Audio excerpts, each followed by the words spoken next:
ఇప్పుడు వారు న్యాయ అధికారి గారు ఆదేశిస్తే ఖచ్చితంగా రావాల్సిందే ఒకటి. అది కాదు సరే. సార్. ఎస్. మాజీ ప్రధానమంత్రులు వచ్చారు. అవును. ప్రధానమంత్రులు గారిని న్యాయస్థానానికి పిలిపించారు. అవును. ముఖ్యమంత్రిని అదుపులో తీసుకున్నారు. మరి ఇప్పుడు ఏంటి? ఏం జరుగుతుంది ఇక్కడ? ఎందుకు ఇతనికే మాత్రమే 12 సంవత్సరాల ఇప్పుడు చూసుకుంటా ఉంటే 1 నెల 16 రోజుల్లో అతనికి ఎందుకో అవకాశం కలగజేస్తున్నారు? ఉమ్, ఏం జరుగుతుంది ఇక్కడ? ఉమ్, ఎందుకు ఈ వెలుసుబాటు అతనికి మాత్రమే దక్కుతుంది, భారతదేశంలో ఇంకా ఎవరికి దక్కకుండా? నిజంగానే ఇది ఒక కేస్ స్టడీగా తీసుకోవాలి. ఇతని గురించి పాఠ్య పుస్తకాల్లో ఈ రోజు ప్రచురించాలి. ప్రపంచంలో ఉన్న విశ్వవిద్యాలయాలు అలాగే లైబ్రరీలో కూడా దీన్ని పొందుపరచాలి. ఎందుకంటే భావి తరాలకి, భవిష్యత్ తరాల వాళ్ళకి ఒకసారిగా ఇది కేస్ స్టడీగా తీసుకుంటారు. ఉమ్. ఇది ఏమిటి అసలు? ఏం జరుగుతుంది? మనం ఏ రాజ్యాంగంలో నడుస్తున్నాం? ఎక్కడ జరుగుతుంది అసలు? అంతే కదా సార్. దాంతో పాటు సార్ ఇవాళ వీళ్ళు కొన్ని ప్లకార్డులు ప్రదర్శించారు. ఏంటంటే అదేనండి. గంగమ్మ జాతర అనేటువంటి ఒక డైలాగ్ని, అంటే అవును. 2029లో రప్పా రప్ప 88 మ్యాజిక్ ఫిగర్ దాటితే తర్వాత గంగమ్మ జాతరే.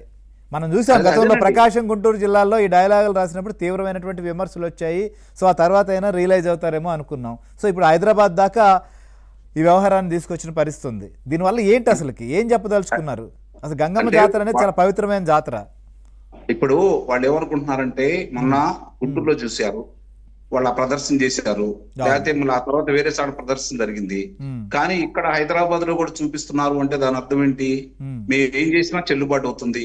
మా జోలికి న్యాయస్థానాలు గాని, న్యాయమూర్తులు గాని, ప్రభుత్వాలు గాని, పోలీసు అధికారులు గాని, చివరికి అధికారులు గాని మా దగ్గరకు రాలేరు, మేము అంత స్పష్టంగా చెప్పదలుచుకున్నాం అని చెప్పి సందేశం ఇస్తున్నారు కదా. అంతేకాదు, దానికి మామూలుగా ఎవరు సిగ్గుపడాలి ఇప్పుడు? అది చూసి సిగ్గుపడాల్సింది ఎవరు? దీన్ని ప్రభుత్వాలు ఉదాసీనంగా వ్యవహరిస్తున్నందువల్ల జరుగుతున్న పరిణామాలు.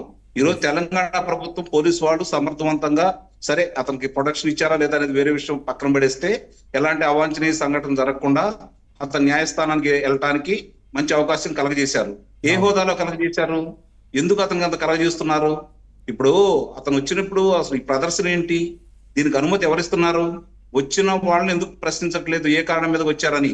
కొంతమందిని అదుపులో తీసుకుని వాళ్ళ గనక శిక్షలు వేయగలిగితే మిగిలిన వాళ్ళు రారు కదా. ఇలా ఉదాసీనంగా వ్యవహరించబట్టే కదా వీళ్ళు ఇలా చేస్తూ ఉంది.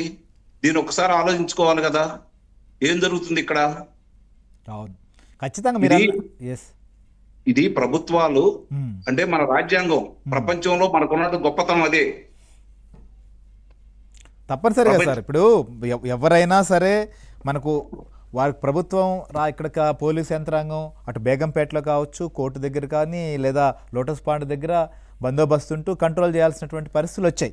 నాకు తెలిసి చాలా రోజుల తర్వాత అప్పట్లో కూడా ప్రధాన కారణం, నేను అటెండ్ అయితే చాలా ఖర్చుతో కూడుకున్న అంశం, సెక్యూరిటీ పరమైనటువంటి అంశాలు ఉంటాయి, ఇవన్నీ కూడా కారణాలుగా పొందుపరిచి గతంలో వెసులుబాటు పొందారు. సో ప్రస్తుతం కూడా ఇక కోర్టుకు హాజరు కావాలని చిన్న పరిస్థితి ఏర్పడుతుందేమోనని ముందుగానే ఈ రకమైనటువంటి వ్యవహారం సాగిందా, లేకపోతే చాలా రోజుల తర్వాత హైదరాబాద్కు ఈ కారణంతో వస్తున్న నేపథ్యంలో ఇక్కడ రాజకీయ ప్రదర్శనగా చూడాలా? ఏంటి అసలుకి దీంట్లో ఏది దాగుంది? వాళ్ళు ఒక వ్యూహం ప్రకారం ముందుకెళ్తున్నారు శ్రీహరి గారు. ఆ వ్యూహంలో వాళ్ళు సక్సెస్ అయ్యారు.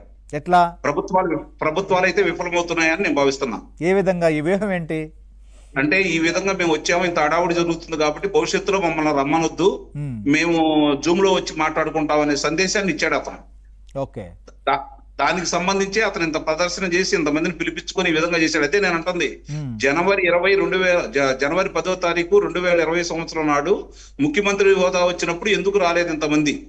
ఇప్పుడే ఎందుకు వస్తున్నారు? ఇది కదా మనం ఆలోచించుకోవాల్సింది.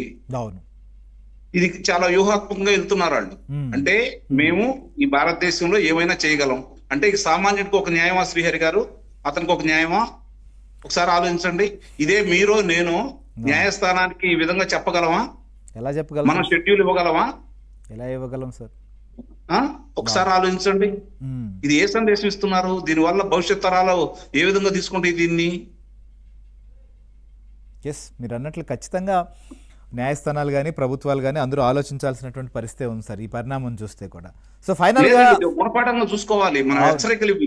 భవిష్యత్తులో ఈ విధంగా కొనసాగుతాయి అంటే రఫా అన్నప్పుడే అదుపులో తీసుకోవాలి. ఈ రోజు వరకు అలాంటి చర్యలు లేవు, కనీసం నోటీసులు కూడా వెళ్ళలేదు. అదేదో గతంలో చెప్పారు కదా సార్, ప్రెస్ మీట్ పెట్టి రప్పా అనేది ఒక సినిమా డైలాగ్ చెప్తే తప్పే ఉంది అనేటువంటిది.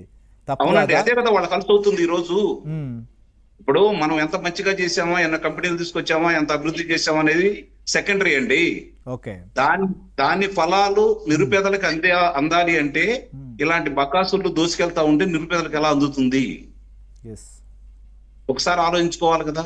మరి వీళ్ళకి కాళ్ళు ఇస్తే, ఇలాంటి అవకాశాలు కలగజేస్తే, ఈ విధంగా ఉపేక్షిస్తూ ఉంటే, ఇన్ని సంవత్సరాలు ఈ విధంగా చేస్తూ ఉంటే, ఆయన ప్రతిపక్ష నేత అయ్యాడు, ముఖ్యమంత్రి అయ్యాడు.